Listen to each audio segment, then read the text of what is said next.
قتل کر دو. تعالو تعالو آؤ میں تمہیں ان کا راستہ دکھاتا ہوں.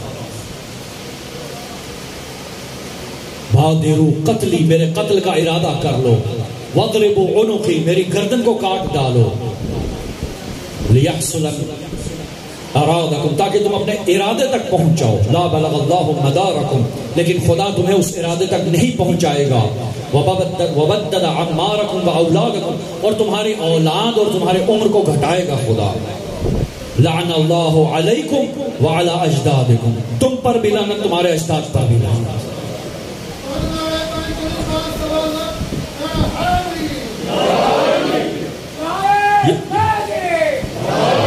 یہ وہ خطبہ ہے جو حضرت عباس نے کعبے کی چھت پر دیا. آج 8واں دن ہے ہم توضیح دیتے آئے یہاں تک پہنچے کہ کیا تمہیں فرق نظر نہیں آتا وہ جو شارب الخمر ہے اس میں وہ جو صاحب حوض کوثر ہے. یہ عباس کا کلام ہے. تعارف کروا رہے ہیں اپنے امام کا حجت خدا کا. آپ دیکھیے کہ مولا علی کے زمانے میں بھی 3 قسم کی شخصیات تھی. علی تھے رسول اللہ تھے اور قریش.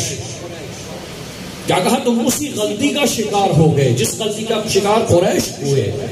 اور اس زمانے میں بھی اب عباس ہے حسین ہے اور بنو امیہ ہے.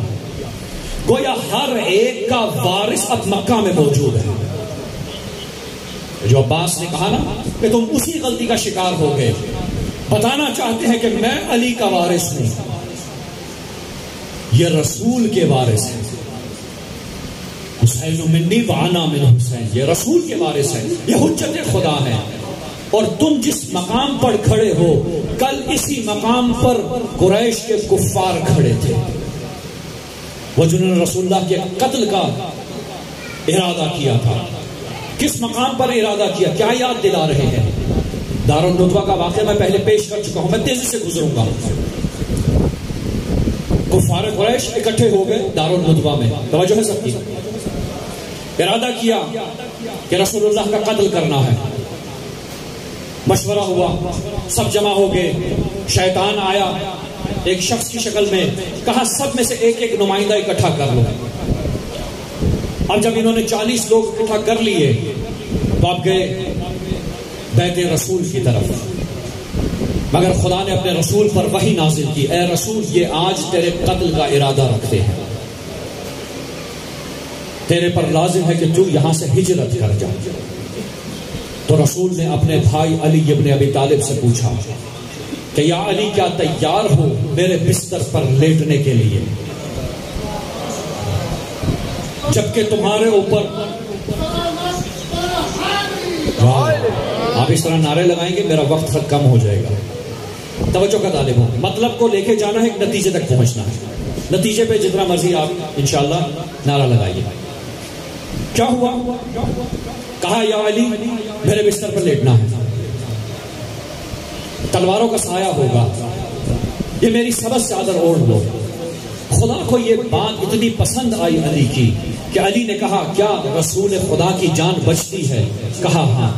خدا کو یہ بات اتنی پسند آئی کہ جناب ثعلبی اہل سنت کے مفسر اس آیت کی 207 نمبر آیت سورہ بقرہ کی شان نزول میں لکھتے ہیں کہ خداوند متعال نے جبرائیل اور میکائیل سے پوچھا کہ جبرائیل اور میکائیل یہ بتاؤ کیا تم میں سے کوئی تیار ہے اپنی جان دوسرے کے لیے قربان کر دے تاکہ اس کی عمر دراز ہو جائے؟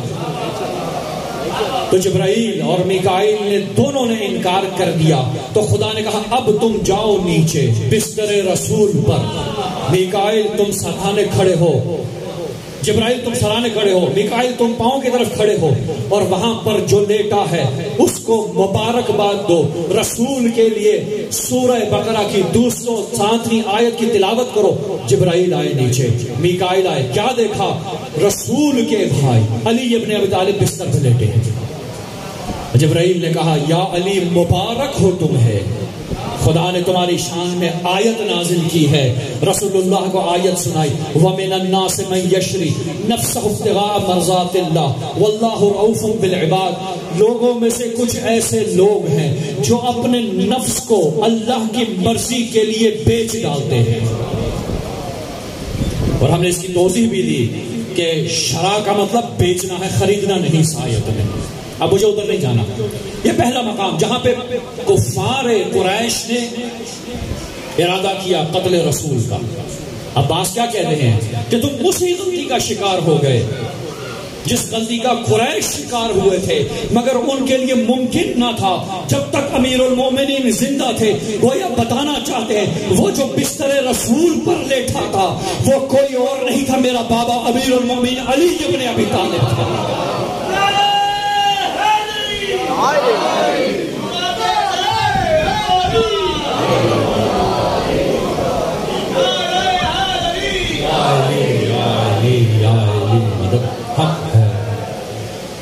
کیا فرماتے ہیں عباس؟ ان کے لیے ممکن نہ تھا. کیوں؟ کیونکہ میرے بابا زندہ تھے. خدا کو یہ بات اتنی پسند آئی کہ اپنے اولو العزم ملائکہ سے پوچھا کیا تم بھی تیار ہو؟ وہ مقام جس کے لیے جبرائیل و میکائیل تیار نہ ہوئے اس مقام کے لیے علی ابن ابی طالب تیار ہو. تبھی اپنی مرضیاں دے دی. کس کو؟ اللہ کا. اپنا نفس بیچ دیا. یہ ہماری پچھلی بحث ہے کہ نفس کیا ہے، کیوں بیچا، کیا چیز ہے. جب خریدار خدا ہو تو نفس کی بیچا جا سکتا ہے، کیونکہ انسان کے پاس سب سے عظیم چیز وہ نفس ہے، وہ اس کی روح ہے. اور دیکھیے اس نفس کا سودا باہر کہیں نہ کریے گا. ہماری مشکل یہ ہے کیوں ہم گمراہ ہوتے ہیں، کیوں ہدایت نہیں پاتے؟ اس لیے کہ نفس کو سستے داموں بیچ ڈالتے ہیں. کوئی کرسی کے لیے بیچتا ہے، کوئی مقام کے لیے بیچتا ہے، کوئی پیسوں کے لیے بیچتا ہے، کوئی بابا کے لیے بیچتا ہے.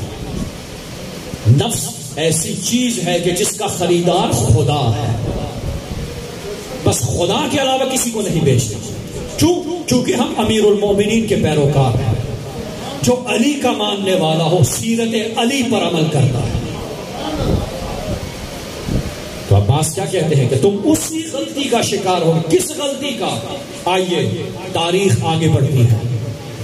مشرکین مکہ کے دل میں ایک غم رہ گیا کہ جس کے موت کا ارادہ کیا تھا اس کو نہ پایا. وہ تو ہجرت کر کے چلا گیا. رسول اللہ ہجرت کر کے مدینہ چلے گئے. اب رسول نہیں ہے، نفس رسول ہے. پریشان ہے، کیا کریں؟ جب تک رسول کا قتل نہ ہو تب تک اسلام چلتا رہے گا.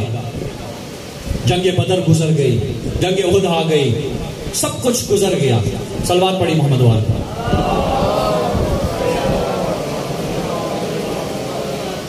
باہر اذان ہو رہی ہے، 2 منٹ ہم اذان کے احترام.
حضرت عباس کیا کہتے ہیں؟ کہتے ہیں کہ وَأَنْتُمْ وَقَعْتُمْ فِي الْغَلْطَةِ الَّتِي وَقَعَتْ فِيهَا الْقُرَيْشِ.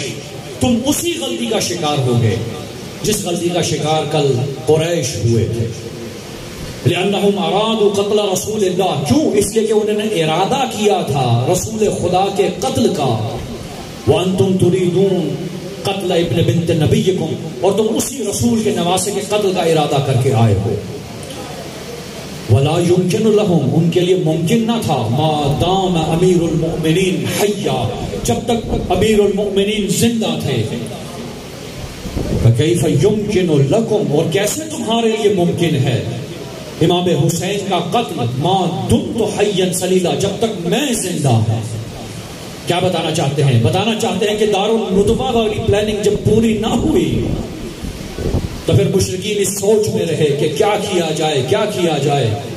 جنگ بدر ہو گئی، ہار مل گئی، رسول خدا زندہ ہے۔ باقی غزوات ہوتے رہے، رسول خدا زندہ ہے۔ اب مشرکین مکہ اپنے آخری حد تک پہنچ گئے۔ کیا کیا؟ کہا جس طرح دارالندوہ میں سب جمع ہوئے، اب آؤ مدینہ پہ سب مل کر حملہ کرتے ہیں، جسے غزوہ احزاب کہا جاتا ہے۔ کیوں کہا جاتا ہے غزوہ خندق کو غزوہ احزاب؟ اس لیے کہ تمام حزب جمع ہو گئے۔ عباس کہتے ہیں وہ بھی غلطی پر تھے۔ کیا ہوا؟ جب سب جمع ہو گئے تو جناب سلمان نے آ کے رسول خدا سے کہا کہ دشمن آ رہے ہیں، کیا کیا جائے؟ مدینہ میں لڑے یا مدینہ سے باہر جائیں؟ کہا مدینہ میں رہیں گے۔ جناب سلمان فارسی نے کہا کہ ایک کام کرے، ہمارے جب اس طرح کی جنگ ہوتی ہے تو ہم خندق کھودتے ہیں شہر کے گرد تاکہ کوئی آ نہ سکے، تاکہ کوئی آ نہ سکے۔ خندق کھودی گئی۔ خندق کھودنے کے بعد جب دشمن پہنچی ہے اس مقام پر تو دیکھا آگے خندق کھودی ہوئی ہے، اسی لیے اس کو غزوہ خندق کہتے ہیں۔ میں بچوں کے لیے تھوڑی سی تفصیل دیتا ہوں، پھر میں اپنے مقام پہ آؤں گا۔ غزوہ خندق اس لیے کہ خندق کھودی گئی شہر کے گرد، اور اس کو جنگ احزاب اس لیے کہتے ہیں کہ تمام مشرکین مکہ جہاں جہاں جو بھی رسول کا دشمن تھا وہ سب اپنی پوری طاقت کے ساتھ وہاں آ گئے۔ جب پوری طاقت کے ساتھ آئے تو کیا ہوا؟ آگے خندق کو دیکھا۔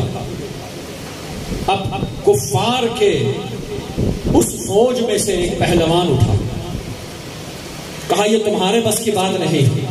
اپنے گھوڑے کو ایڑی لگائی، خندق کو کودتا ہوا پہنچ گیا۔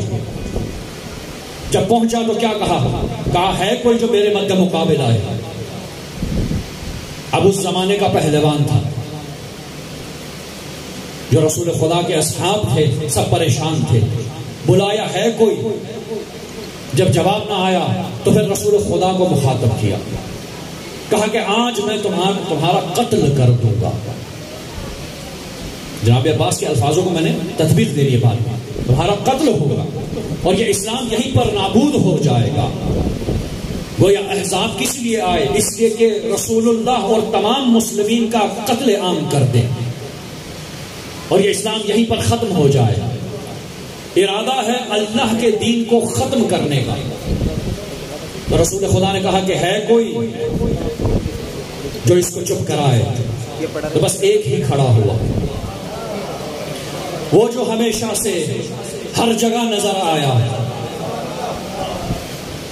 وہ جسے خدا نے محافظ رسول بنا کر بھیجا۔ عجب بات ہے، ہارون کو بھی وسیع ملا جو مددگار تھا، مگر علی اور ہارون میں فرق یہ ہے کہ ہارون کو جناب موسیٰ نے دعا کر کے مانگا تھا اور علی کو خدا نے خود عطا کیا۔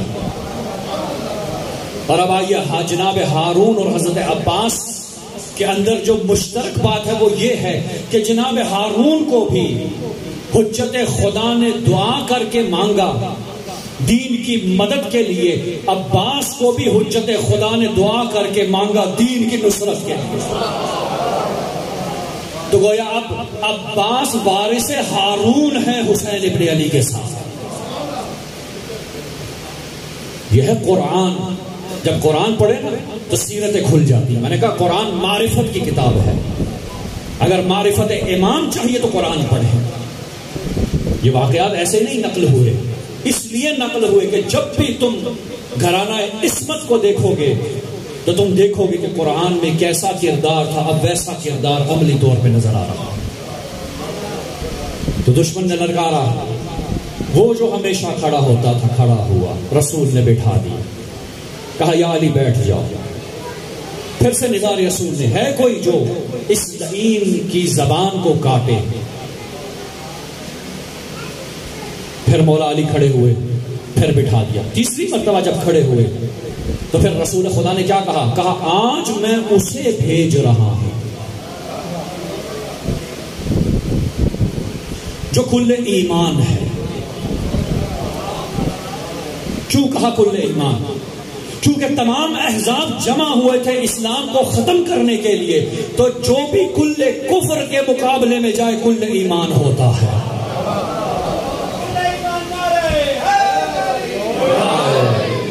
کل ایمان کل کفر کے مقابلے میں جا رہا ہے. اب ہماری ایک بحث گزشتہ دنوں گزر گئی کہ علی کو مقام کی محبت نہیں. توجہ سب کی. علی کے دل میں مقام کی محبت نہیں ہے, صرف خدا کی محبت ہے. وہ جو مجلس میں تھے وہ جانتے ہیں علی کے دل میں مقام کی محبت نہیں ہے. کس کی محبت ہے؟ خدا کی محبت ہے. علی جاتے ہیں, دشمن سے لڑتے ہیں, دشمن کو گراتے ہیں, سینے پہ سوار ہوتے ہیں. دشمن لعاب دہنس بے ادبی کرتا ہے, علی سینے سے اتر آتے ہیں, دوبارہ وار کرتے ہیں, اس کو فنار کرتے ہیں. اور جب واپس پلٹتے ہیں تو اصحاب کہتے ہیں یا علی جب ایک دفعہ قابو پا لیا تو مارا کیوں نہیں؟ کہا میرے اندر ذاتی غصہ آ گیا تھا, میں علی نہیں چاہتا میرا ذاتی غضب خدا کے غضب کے ساتھ شریک ہو جائے. اب مجھے یہ بتائیے کہ جب علی جا رہے تھے کیا کل ایمان تھے یا نہیں؟ کل ایمان کا منصب مل چکا. اگر علی گردن کاٹ دیتے کل ایمان تھا. لیکن علی کے دل میں خدا کی محبت ہے. دشمن کو مارنے کے بعد علی کہتے ہیں مجھے ذاتی غصہ آ گیا, میں علی یہ برداشت نہیں کرتا کہ میرا ذاتی غصہ اللہ کے غضب کے ساتھ شریک ہو جائے. تو اس مقام پر رسول خدا نے فرمایا. کیوں رسول خدا نے فرمایا؟ اور رسول خدا کے بارے میں ہے وما ينطق عن الهوى ان هو الا وحی یوحى, وہ کچھ بھی نہیں کہتے مگر یہ کہ وحی الہی ہو, مشیت الہی ہو. رسول خدا نے کہہ دیا جب دیکھا نا یہ وار ہوا ہے, کل کفر فی النار ہوا ہے, تو کہا ضربت علی یوم الخندق افضل من عبادت الثقلین. ارے جب علی کی اس وار کو رسول خدا نے پرکھا, علی کے دل میں خدا کی محبت کو پرکھا, تو دیکھا کہ کل ثقلین قیامت تک عبادت کرتے رہے اس ضربت کے برابر نہیں ہو سکتا.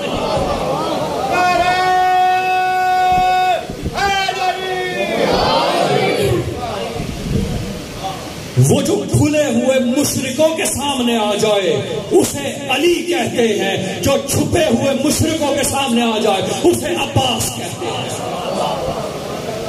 وہ جو احرام کی حالت میں آئے تھے ظاہر چھپے ہوئے ایھا الکفرۃ الفجرہ. اگر خطبہ عباس یاد ہو, وہ عباس کیا بتانا چاہتے ہیں؟ بتانا چاہتے ہیں کہ کل مشرک آئے تھے رسول خدا کے سامنے, آج تم آئے ہو حسین ابن علی کے سامنے. حسین وارث رسول ہیں, پس تم وارث کفار قریش. کیوں؟ اس لیے کہ مشیت مولا مجبورۃ من مشیت رحمان, میرے مولا کی مشیت رحمان کی مشیت. عباس بیان کر رہے ہیں, معرفت ایمان دلوا رہے ہیں کہ دیکھو جو بھی حسین کے مقابلے میں آئے گا یہ نہ سمجھنا کہ آج کا مسلمان ہے, یہ وارث ہے انہی کا جو رسول کے مقابلے میں آئے. اسی لیے کہا کہ تم اسی غلطی کا شکار ہو گئے. اور جب امیر المؤمنین ہیں تو رسول پرامن ہے, رسول کو امان ہے. کس کی وجہ سے؟ محافظ رسول کی وجہ سے. یہ حجت خدا ہے, یہ وہ ہیں جنہوں نے اپنے نفس کو بیچ دیا اللہ کے لیے. اور اب اسی رسول کا وارث آج مکہ میں موجود ہے جو حسین ابن علی ہے. تم بھی ان کا ارادہ قتل کر کے آئے ہو, تو یہ ارادہ قتل حسین کا نہیں ہو رہا, رسول کا ہو رہا ہے. اور رسول کے ارادہ قتل کا مطلب ہے اللہ کی دشمنی. جو رسول اللہ نے کہا نا حسین منی وانا من الحسین, عجیب جملہ ہے. واقعا جب میں یہ جملہ پڑھتا ہوں تو پورا جسم کامتا ہے کہ کس طرح سے تعارف کروایا رسول خدا نے اپنے فرزند کا. آپ دیکھیں ایک مرتبہ ہم تعارف کرواتے ہیں کہ بھائی یہ فلاں کے بیٹے ہیں, نواسے ہیں, یہ ہے نسبی تعریف. جب بھی لوگ کسی کو جاننا چاہیں تو جو سب سے زیادہ مقبول شخصیت ہو اس کی طرف توجہ کی جاتی ہے کہ بھائی یہ فلاں کے بھائی ہیں, بھانجے ہیں, پوتے ہیں, یہ ان کی اولاد میں سے ہیں. توجہ ہے سب کی. تو یہ نسبی تعریف ہو رہی ہے. اس میں جس کی تعریف کر رہے ہیں، جس کا تعارف کروا رہے ہیں، اس کا کوئی کمال نہیں ہے. کمال اس کا ہے کہ جس کی نسبت بیان ہو رہی ہے. حسین منی، حسین مجھ رسول سے ہے، گویا میرا نواسا ہے. یہ کمال نہیں ہے حسین کا. کمال یہ ہے کہ وَأَنَا مِنْ حسین. یہ وَأَنَا مِنْ حسین کیا ہے؟ کبھی آپ تعارف کرواتے کہ بھئی یہ فلاں کے بیٹے، فلاں کے پوتے، فلاں کے بھائی، فلاں کے چچا، فلاں کے ماموں، یہ تعارف ہو رہا ہے. ایک مرتبہ آپ کیا کہتے ہیں کہ جی یہ وکیل ہے، یہ جج ہے، یہ جرنیل ہے، یہ صدر ہے، یہ فلاں ہے. اس کے منصب کی بات کرتے ہیں. رسول خدا فرماتے ہیں کہ دیکھو حسین مجھ سے ہے، مگر اس کا منصب یہ ہے کہ میں رسول بھی اس حسین سے ہوں. یہ اس منصب پر فائز ہے کہ مجھ جیسا رسول اس سے. کیوں؟ اس لیے کہ اسلام کو زندہ کیا حسین ابن علی. اور اس حسین کا محافظ کون ہے؟ عباس ہے. وقت کی کمی کی وجہ سے میں سمیٹ رہا ہوں موضوع. عباس کون ہے؟ وہ جو اپنے مولا کا تعارف کروا رہے ہیں. فَكَيْفَ كَانَ فَكَيْفَ يُمْكِنُ لَكُمْ، اور تمہارے لیے کیسے ممکن ہے، مَا دُمْتُ حَيًّا سَلِيلًا، جب تک میں زندہ ہوں. یہ جملہ عباس نے کیوں کہا؟ یہ جملہ مولا عباس نے کیوں کہا؟ اس لیے کہ بچپن سے بس ایک ہی نام سنا، کربلا. جب بھی بات تلوار چلانے کی آئی، بیٹا تم کربلا کے لیے تیار ہو رہے ہو. صفین میں بیٹا کربلا کے لیے تیار ہو. وہ جس کو مانگا ہی امیر المؤمنین نے کربلا کے لیے، ماں نے دودھ میں کربلا پلا لیا. اور یہ جوان ہوتے ہوئے اس مقام تک پہنچ گئے کہ اب محافظ حسین بن گئے. وارث رسول حسین ہیں، وارث علی عباس. کس کے لیے تیاری ہے؟ کربلا کے لیے. میں نے کل بیان کیا تھا، شاید کل یا پرسوں تھا، کہ عباس نقاب پہن کر صفین میں جاتے ہیں دشمن سے لڑنے. چونکہ چھوٹے ہیں، 11 برس کی عمر ہے، مگر اب تو عباس جوان ہو گئے. کیا کہتے ہیں دشمن کو؟ اتخفن قوما یلعبوا فی الطفولیہ فکان فی الرجولیہ. کیا تم ایسی قوم کو ڈراتے ہو جو بچپن میں موت سے کھیلتی رہی؟ اب تو ہم جوان ہو گئے، اب تو تمہیں ہمارے بازو کی طاقت کا اندازہ ہی نہیں ہے. یہ ہے وہ عباس جس کو اپنے بازو پر اتنا مان ہے کہ جس بازو کو علی ابن ابی طالب نے تیار کیا. نہ جانے خدا کی مشیت کیا تھی، ان بازوؤں کے ساتھ کیا ہوگا. خداوند متعال امتحان لیتا ہے. وَلَنَبْلُوَنَّكُمْ بِشَيْءٍ، ہم ضرور آپ کا امتحان لیں گے. اور جانتے ہیں کہ جس چیز پہ انسان کو زیادہ مان ہوتا ہے اسی سے اس کا امتحان لیا جاتا ہے. مگر عباس وہ ہستی ہے کہ جو سب امتحانوں میں کامیاب ہو سکتی. اہل بیت تمام امتحانوں میں کامیاب، یہاں تک کہ جناب زینب علیہ نے کہہ دیا وَمَا رَأَيْتُ إِلَّا جَمِيلًا، ہم نے سوائے خوبصورتی کے اور کچھ نہ دیکھا.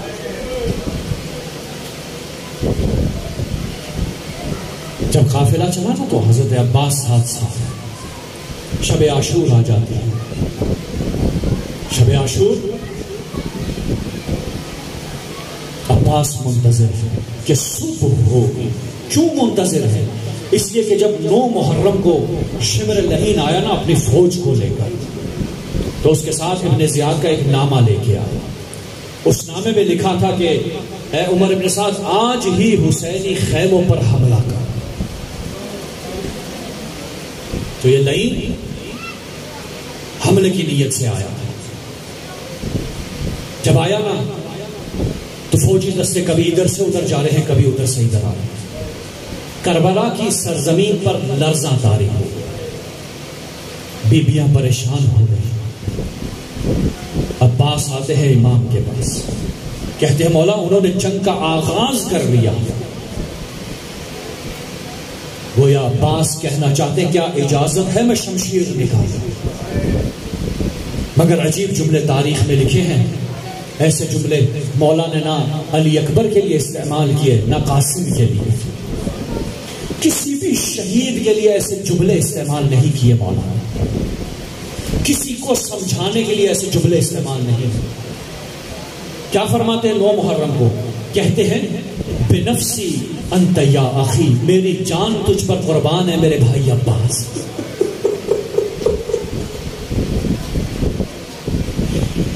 ایک رات کی مہلت لے آؤ۔ وہ عباس جو کربلا کا انتظار کر رہا تھا، وہ جو اپنے تلوار پر سائیکل مارتا تھا کربلا کے لیے، جب دشمن نے ارادہ کر لیا تو مولا کہتے ہیں میری جان تجھ پر قربان میرے بھائی عباس۔ عباس کی وفا یہاں پر نظر آئی، مطیع امر مولا، تابع امر مولا ہے۔ مولا نے کہا بھیا عباس تجھ پر میری جان قربان۔ عباس چاہتے ہیں، ایک رات کی مہلت لے آتے ہیں۔ مورخین نے لکھا ہے جتنے خوش عباس واپس پلٹے ہیں ایسی کبھی مسکراہٹ ان کے چہرے پہ نہ دیکھیے، کیونکہ جو امر مولا نے کیا وہ پورا ہو گیا۔ یہ ہے عباس۔ صبح عاشور ہوتی ہے، جب صبح ہوتی ہے نا تو پھر امام ہر کسی کو ڈیوٹی دے رہے ہیں، ہر کسی کی ذمہ داری لگا رہے ہیں۔ زہیر تم نے یہاں کھڑے ہونا ہے، حبیب بھائی تم یہاں آؤ۔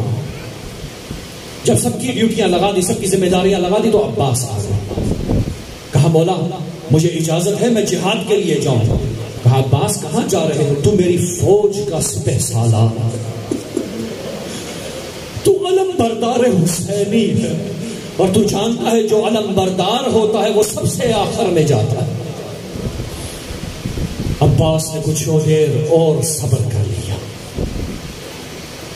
لمحات بہت سخت ہوتے ہیں کسی جنگجو کے لیے کہ اسے کہا جائے کہ تم نے ابھی لڑنا نہیں ہے۔ اب جس نے بھی جانا ہے عباس تیار کر کے بھیجتے ہیں، جو گرتا ہے مولا کو آواز دیتا ہے، امام حسین اسے کربلا کی زمین سے واپس لاتے ہیں۔ جو بھی صبح سے جا رہا ہے عباس تیار کر کے بھیجتے ہیں، حسین واپس لاتے ہیں، یہاں تک کہ اکبر کا لاشا دیا، قاسم کا لاشا دیا، اونو محمد بھی آ گئے، جوانان نے بنو ہاشم آ گئے۔ ایک وہ وقت آیا جب عباس آتے ہیں امام کے پاس، کہتے ہیں مولا اب تو اذن جہاد دیجیے۔ مولا کہتے ہیں عباس تو میری فوج کا سپہ سالار ہے، بھلا تجھے کیسے بھیج دوں؟ عباس نے ایک مرتبہ دائیں دیکھا، ایک مرتبہ بائیں دیکھا، کہا مولا وہ فوج کہاں ہے جس کا سپہ سالار؟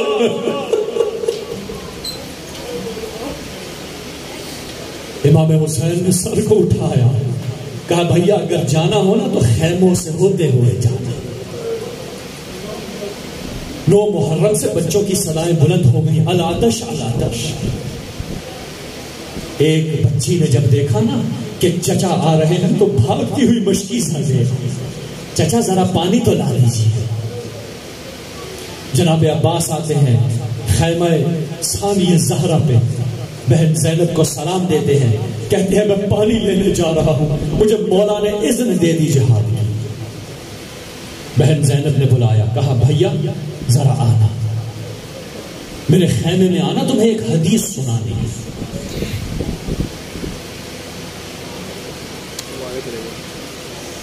تمہیں ایک حدیث سنانی ہے۔ جناب عباس دوزانوں ہو کر تشہد کی حالت میں بیٹھ گئے۔ جب بیٹھ گئے نا تو جناب زینب اولیاء نے حدیث سنا، کہا بھیا میں چھوٹی تھی، میرے سر پہ چادر تھی، میں بابا کے پاس گیا، بابا نے مجھے اپنے زانوں پر بٹھا دیا،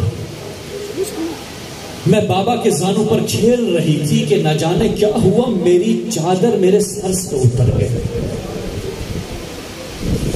بابا نے فوراً میرا ہاتھ پکڑا اور میرے بازو کے بوسے دینا شروع کر دیے. میں گھبرا کر کھڑی ہو گئی. میں نے کہا بابا کیا ہوا؟ کبھی تو آج تک آپ نے ان بازوؤں کے بوسے نہیں دیے.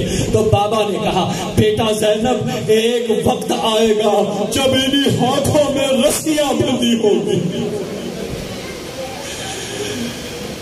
بھیا عباس جانتے ہو میں ساری عمر سوچتی رہی کہ وہ وقت کب آئے گا، یہاں تک کہ میرا گھر بھائیوں سے بھر گیا. میرے گھر میں 18 بھائی آ گئے. میں سوچتی رہی جس بہن کے 18 بھائی ہو بنا اس کے ہاتھوں میں کون رسن ڈالے گا. مگر عباس اب جو تو جا رہا ہے نا مجھے یقین ہو گیا بابا نے جو کہا تھا اب وہ وقت آ گیا.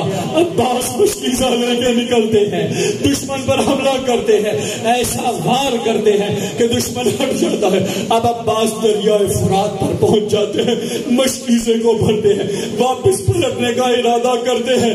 تو جو بھی حملہ کرتا ہے عباس کسی کا ہاتھ کاٹتے ہیں، کسی کا سر قلم کرتے ہیں. ایک لئی نے آواز دی کہ دیکھو جب تک مشکیزے میں پانی ہے عباس کی آس ہے، اس پانی کو خیموں تک نہ پہنچنے دینا. ارے یہ عباس ہے، اگر حسین نے پانی پی لیا تو کوہلام بابا ہو جائے گا. تو اب دشمن نے چھپنا شروع کیا.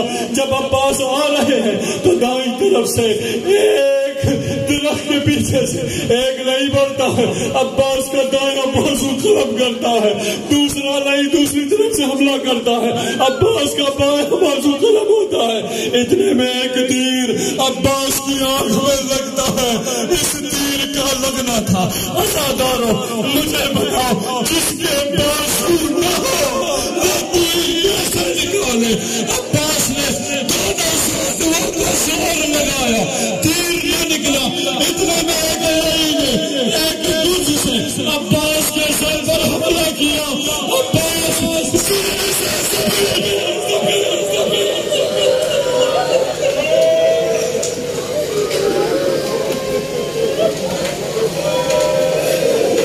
بس چند آخری جملے مسائل پورے کر رہے ہیں. عباس زین سے زمین پر آ گیا. مگر عزیزو مجھے یہ بتا عزاداران امام حسین وہ عباس جس کے بازو نہ تھے، جس کی آنکھ میں تیر تھا، وہ جب زین سے زمین پر آیا تو کیسے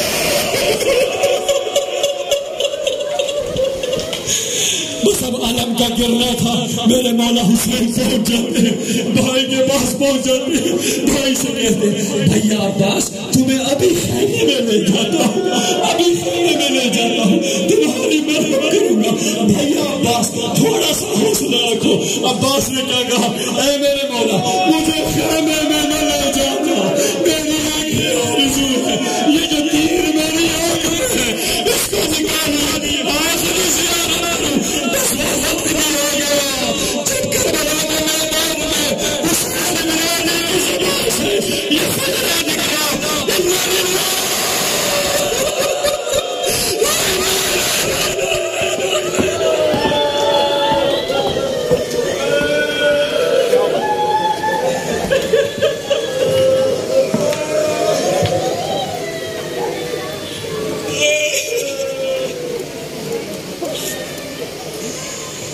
تمام عزاداروں سے گزارش ہے کہ تمام عزادار باہر چلے جائیں یا حسین کی سزا بلند کرتے ہوئے. مومنین نے زیارت کرنی ہے، مومنات نے پرساداری کرنی ہے. تمام حضرات باہر چلے جائیں اور برائے کرم جلوس کے ساتھ ساتھ رہیں. اللہ ہمارے وفادار کو پرسہ دے، غازی شہنشاہ کو پرسہ دے. جلوس کے ساتھ ساتھ رہیں. جلوس چند گھنٹوں میں اپنے مقررات سے ہوتا ہوا اسی امام بارگاہ میں اختتام پذیر ہوگا. تمام عزاداروں سے گزارش ہے کہ جلوس کے ساتھ ساتھ رہیں، جلوس کے لوگوں کو برپا رکھیں. کل مجالس اذان ٹھیک 10 بجے شروع کی جائے گی اور ٹھیک 11 بجے قبلہ صاحب رول کے افروز ممبر ہوں گے. 11 بجے شبیہ، 12 بجے شبیہ تابوت شہزادہ علی اکبر برآمد ہوگا اور شبیداری اذان علی اکبر ہوگی. یا حسین یا حسین